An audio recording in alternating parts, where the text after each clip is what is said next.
Bonjour à tous, j'espère que vous allez bien. Hello Nature Lovers. Alors aujourd'hui, je voulais vous présenter ce livre 5 jours pour sauver la planète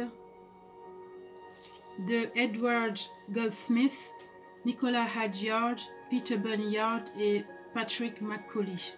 Donc sans plus tarder, je vais vous lire le résumé. La terre est bleue comme une orange. Paul Eluard. Environnement, écologie, verre, pollution, ozone, atmosphère, effet de serre, pluie acide. Autant de mots qui reviennent sans cesse dans les médias, qui nous font peur, qui alarment les hommes politiques, qui deviennent le problème de chacun de nous. Les images somptueuses et bouleversantes rapportées par les astronautes nous ont convaincus. La Terre est belle. De nombreuses civilisations avaient déifié la Terre, Gaïa, comme l'appelaient les Grecs. Ces hommes savaient que, pour qu'elle continue à les protéger et à les nourrir, il fallait la respecter.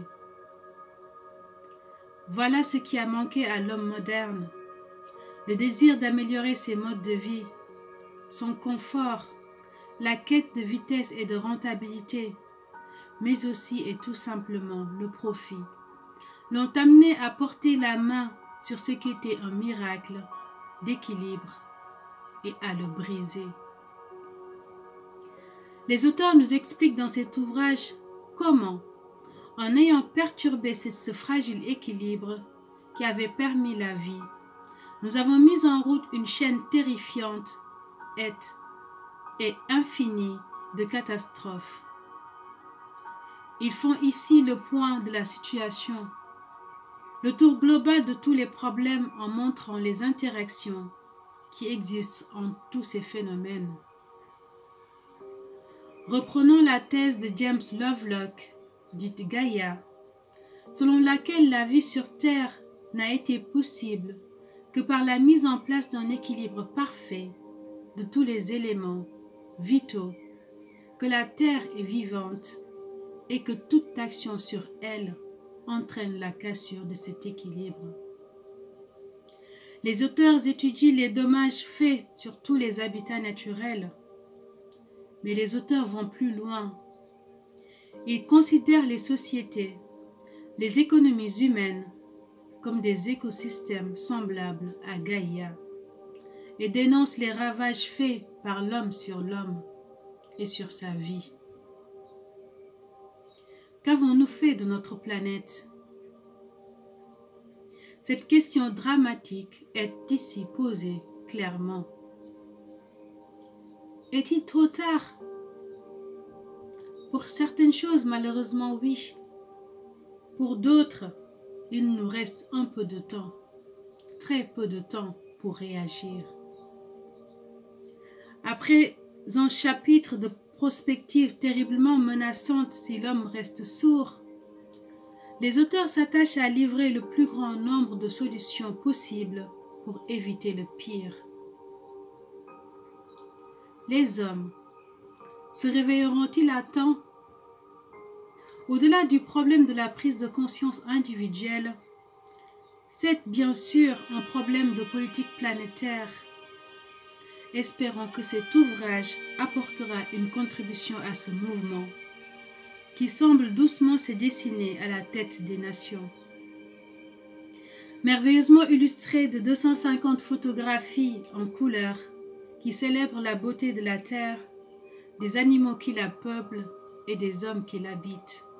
Cet ouvrage apportera au grand public inquiet des bruits multiples et autres gros titres effrayants une information claire et précise sur ce qu'il en est réellement. Donc voilà le résumé de ce magnifique livre. Et moi je voulais tout simplement dire que en lisant tous ces livres, parce que c'est le 3e livre que je suis en train de lire, j'ai l'impression que les auteurs soulignent la même chose. Ce sont des auteurs différents qui vivent dans des endroits différents, mais qui ressentent ce besoin de protéger cette planète, de sauver cette planète. Pour moi, je ne pourrais pas dire sauver cette planète, parce que cette planète, on ne peut pas la sauver. Cette planète peut se défendre d'elle-même. Il y a beaucoup d'autres catastrophes qui se sont passées, beaucoup d'autres choses qui se sont passées avant nous. Et elle a toujours su se défendre, elle a toujours su s'équilibrer, elle a toujours su se régler. Donc cette planète, pour moi, on ne peut pas la sauver. Elle peut se sauver d'elle-même. Donc c'est à nous de vivre tout simplement en équilibre, en harmonie avec elle. Et je suis d'accord sur ce que les auteurs ont dit dans ce livre, et que j'ai toujours dit, que la terre est belle. Oui, je le confirme. Elle est magnifique, cette terre. Elle est merveilleuse. Elle est époustouflante. Elle est somptueuse. Elle est mystérieuse. Elle est extraordinaire. Et ce sont tous ces mots qui font sa beauté tout simplement. Donc à nous de la préserver. À nous de la protéger. À nous de faire ce qui fait sens. À nous de vivre en harmonie avec cette terre. À nous de vivre en équilibre, de maintenir cet équilibre. À nous de respecter cette belle terre, tout simplement.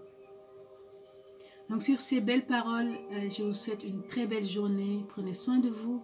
Je vous embrasse très fort avec un océan d'amour. Au revoir.